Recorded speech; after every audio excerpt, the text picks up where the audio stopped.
Okay, this is a lesson on complex numbers. Students, your objective will be to simplify radicals and write complex numbers. So, in all the way up until now, we've had a discussion in math where everything is a real number or not a real number. So, and when we said there's no solutions, it's like we said there's no real solutions. I want to let you know that there's a whole other set of numbers called imaginary numbers. We haven't talked about them ever in math until Algebra 2, and then in Algebra 2 we talk to you about it, and then you just get to know them, and that's it. We don't really dive too deeply into them, but you need to know how to deal with them. When we have a real number with an imaginary number, it's a complex number, okay? Just like some people, normally everyone that I know has real friends, right? Raise your hand if you've met someone that also has imaginary friends. Okay.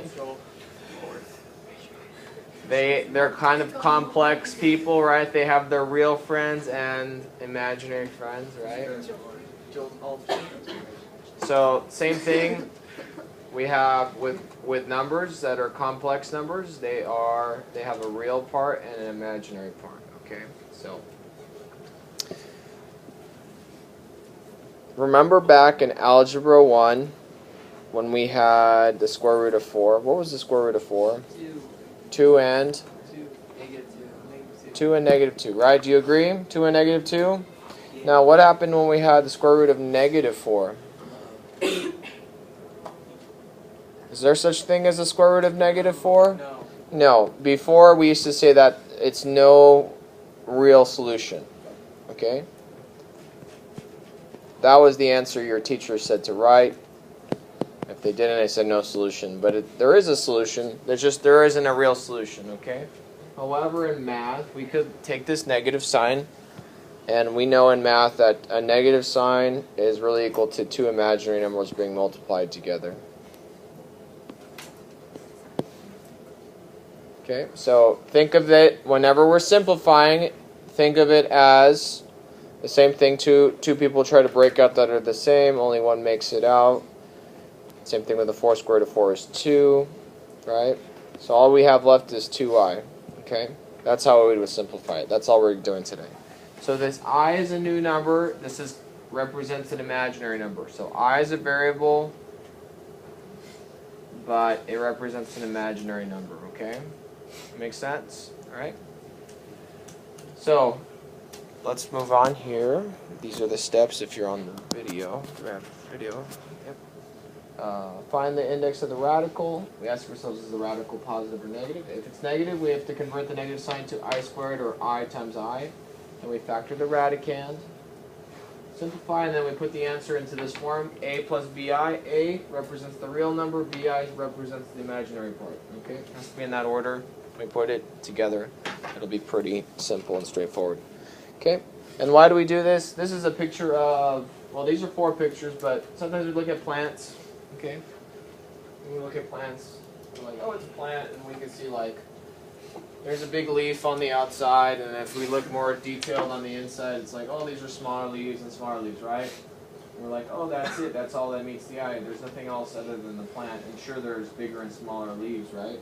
But if we took a microscope to the plant, we could actually see that there's a lot of detail even there. So we're kind of looking at more details of numbers when we look at it. Okay. And that's a concept in math and in real life, okay? So watch me do numbers 1 and 2, and then we will move on from there. Okay, so number 1, square root of negative 32. In Algebra 1, we would have said this is no real solution, which is true. There aren't any real solutions, but there are imaginary solutions, so we have to simplify now. So when we simplify, if we have a negative sign inside a radical, we need to break down a negative sign as I times I, or I squared. 32 is just like saying 16 times 2, right? We know that the square root of 16 is 4. Then we simplify. I squared is like saying, we square root of that as I. Square root of 16 is 4. Then we have rad 2 still on the inside. And that's it. The answer is 4i rad 2. Okay? What? It looks like a... But I have a little dot on the top. It looks like a backwards J. Oh, I put a little tail on the I. I always put a tail on the I. And the X. That's just what I do. Because it sometimes looks like a 1. I's look like 1s. Okay? Number 2. Shh. Please focus on the concept, not on the way I write. Number 2, we got rad negative 18 plus 7. Okay, so the first thing we have is rad negative 18. We know that we need to simplify it. A negative sign is just like saying I squared. 18 is like saying 9 times 2, right? So that's really what this radical represents. And then we have a plus 7 on the outside that does not get involved because that's a real number. It's already simplified as its own terms. So we're going to ignore the 7 for now. So I squared, the square root of I squared is going to be I. Square root of 9 is going to be 3. Right? Square root of 2, there isn't one that's that we could simplify to. And then we have plus 7. This first term we could multiply. We got I times 3 is 3I times rad 2. Plus 7. Okay. On this example, we're not done. We have to look at our step 6, put answer into a plus bi form. So the 7 is actually a real number, right? We could really have $7. We could really see 7 apples. Okay. So we put that first. 7 plus 3i rad 2.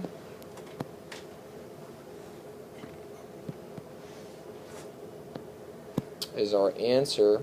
The 3i rad 2 is the imaginary part. Both of these together make a complex number. 7 plus 3i rad 2. Okay? Questions on numbers 1 or 2? Good?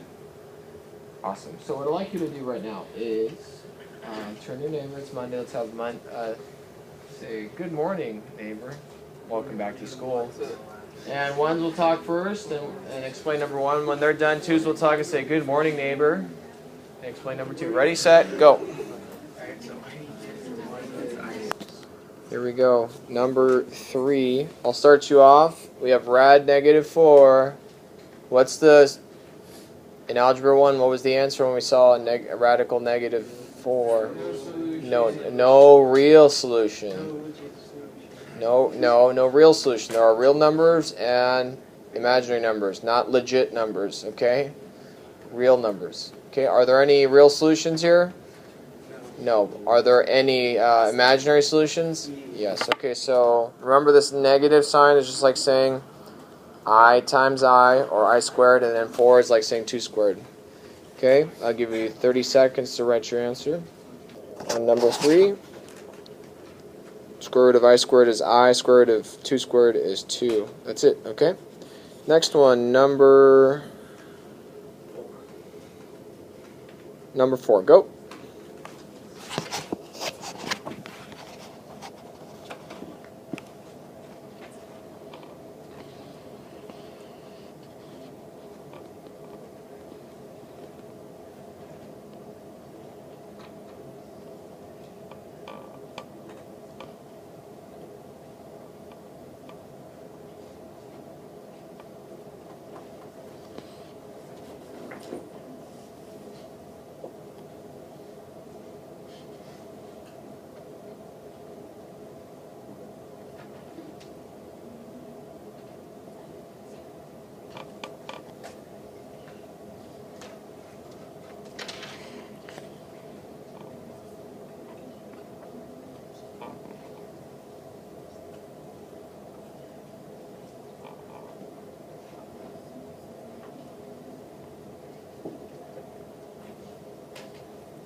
Okay, answers up in 15 seconds. 15 seconds.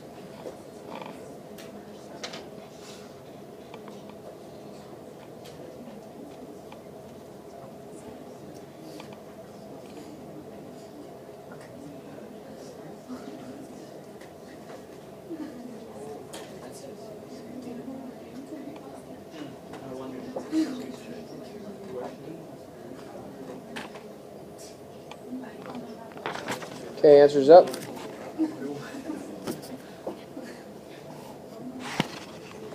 It looks like we're good.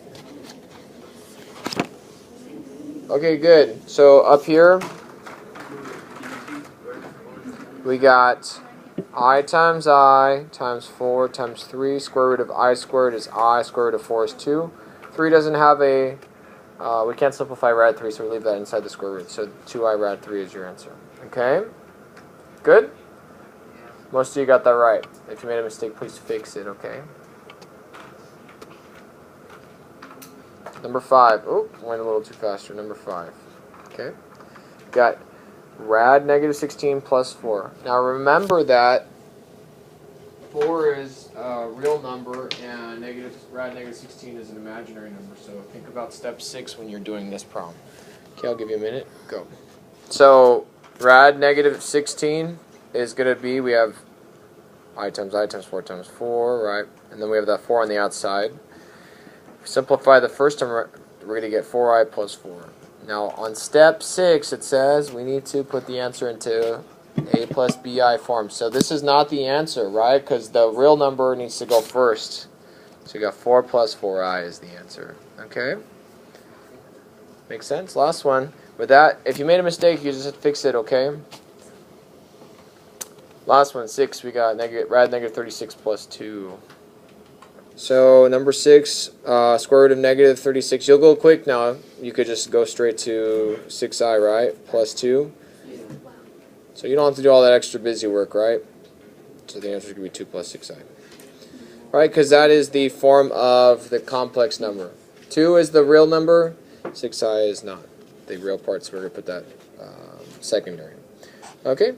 That concludes the lesson. What I'd like you to do now is discuss this with your neighbor while you turn off your iPad.